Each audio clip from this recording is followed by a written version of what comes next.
Who gets this motion to Parliament to impeach Rigathi Gachagua?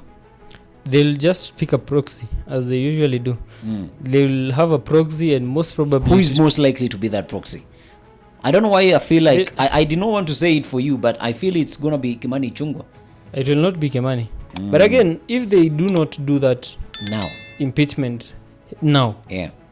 Those 48 members of parliament from Mount Kenya... are going to change their mind. ...will be 10 by the time they decide to do it. Can we say that Rigathi is mentally incapacitated to be the DP currently? I think he has clearly well defined that by saying he's not a very well-knowing person. So those might be telltale signs. Yet he's not a very stupid one. Yeah. He's just within. So mental and physical incapacity. Yeah. He's very fit. Before 2010, the president would appoint his deputy president or vice president, as they were called then.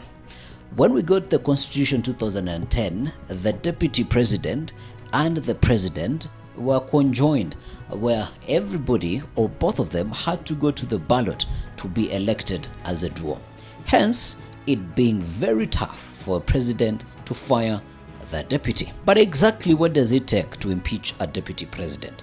That is what we're going to be talking about in this particular video, and we're going to also weigh in what are the consequences of impeaching Deputy President Rigathi Gachagua. Now, to start it off, one, there is grounds for removal. The deputy president can be removed for physical or mental incapacity, gross violation of the constitution or other laws, committing a crime or groups of misconduct as outlined in Article 144 and 145 of the Kenyan Constitution. To discuss this, we have Boniface Gashora, who is a political analyst in his own right and an engineer. Boni, do you believe that this might be a very funny question, but do you think that the deputy president is under any mental capacity to be the deputy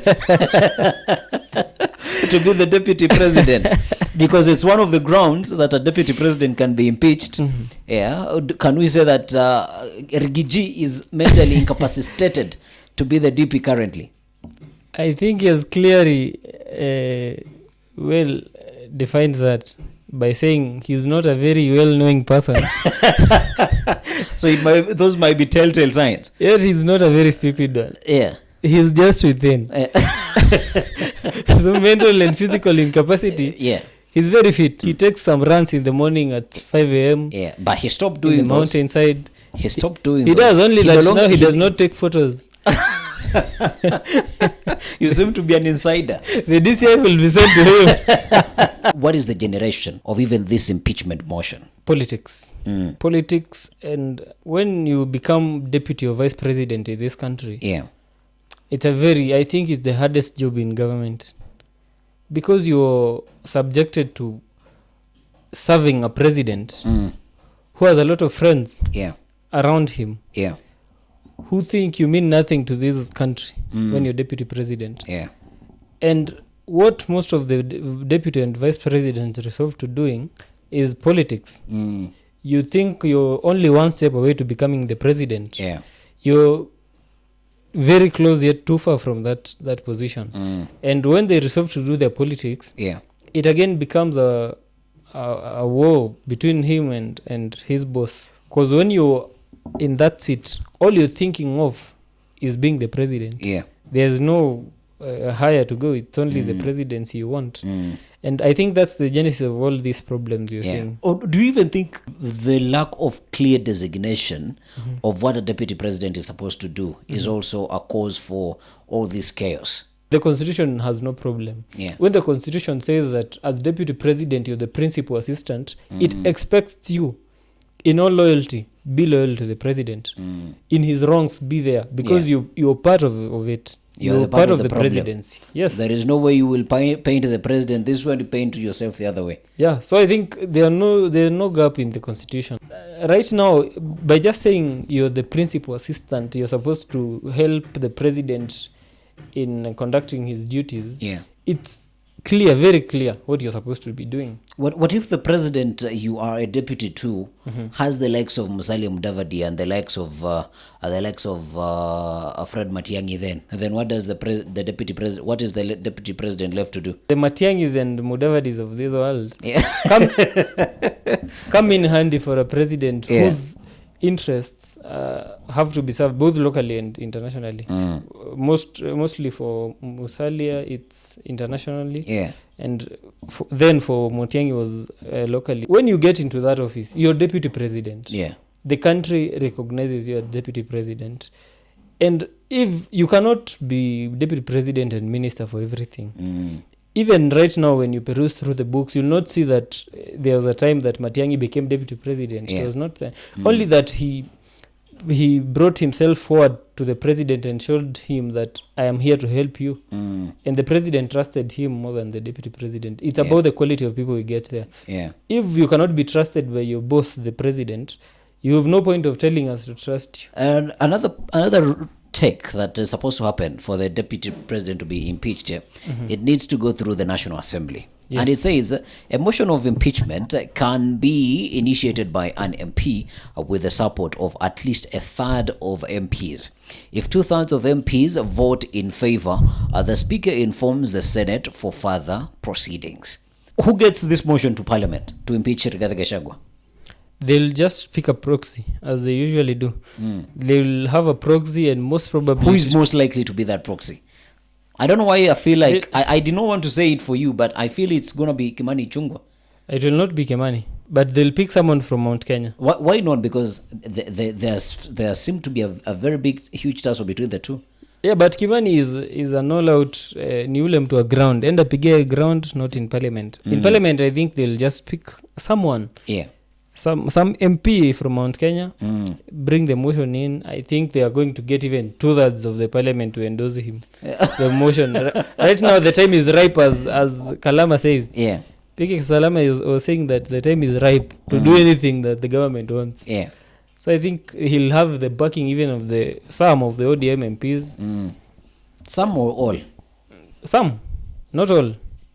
I think there are a couple of members of parliament from ODM who know that leadership is beyond politics. But I think they will not just show up. They'll just not show up and stay away from it. But again, if they do not do that now, impeachment now, yeah, those 48 members of parliament from Mount Kenya are going to change their mind. Will be 10 by the time they decide to do it. And once they get the threshold that they would need in the National Assembly, then the Senate needs to do an investigation. Yeah. This is how the investigation will look like.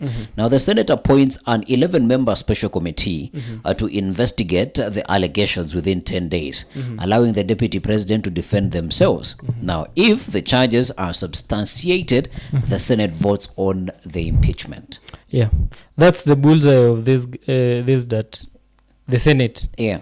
The Senate is, I think, the most credible house of the last two parliaments we've had. I think it has people who think beyond politics. The Sifunas, the Ledamas, this motion, if it will cripple in the Senate. Yeah. Because the Senate is full of sober minds. Again, most of the senators from Central and Mount Kenya region will not support the impeachment. That one I'm sure. Yeah. They will not support the impeachment of the president. Yeah. I think if at all it gets to the Senate, that's if at all it goes through Senate and passes. Yeah. And I think it is held that Rigathi you should be impeached. Money will have talked. If 2/3 of the Senate votes to uphold the impeachment, then charges the deputy president is removed from office. Yeah. If the allegations are unsubstantiated, the deputy remains in office. For the allegations are not substantial, the DP is supposed to remain in office. Imagine being in office with somebody who you tried to fire. They'll have to do a great job to be able to substantiate it in the Senate. But you know, nothing happens without a reason. Remember during the Gen Z demonstrations, there were allegations that the deputy president might have had a hand.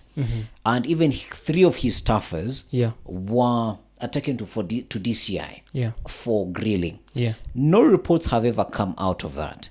Don't you think that if whoever wants to impeach the DP decides that right now is the time, don't you think that they might use those files against the DP? Well, if they use those files about the demonstrations, they have to be credible. They cannot come and tell us that the deputy president sent money to this person and they bought something.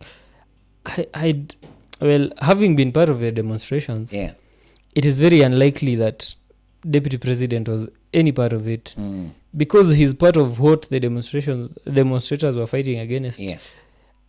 I think if it will be cooked evidence. I can orchestrate my fail so that I benefit in one way or the other. Yeah, and we're not foreign to those cooked evidences of your final verdict on the impeachment. I clearly do not see any grounds to impeach Rigathi Gachagua. But again, politics is what he is in, and he got himself here. He got himself into a marriage that he will not live in. If he feels that he wants to live, I think, to be honorable and respectable in society, it's not a good image to be the first ever deputy president to ever be impeached. If you truly are a servant of the people, you could as well resign and leave the office and let the president appoint another person. If they feel, the Kenya Kwanza and ODM right now feel that they should oust Gachagua so that they manage their politics better, well for them, but choices have consequences. It will come back to them. You can also tell us what you think about this impeachment by leaving a comment for us and liking and subscribing so that you get notified, or even turning on the notification bell so that you get notified whenever we put out a new video. Bye bye for now.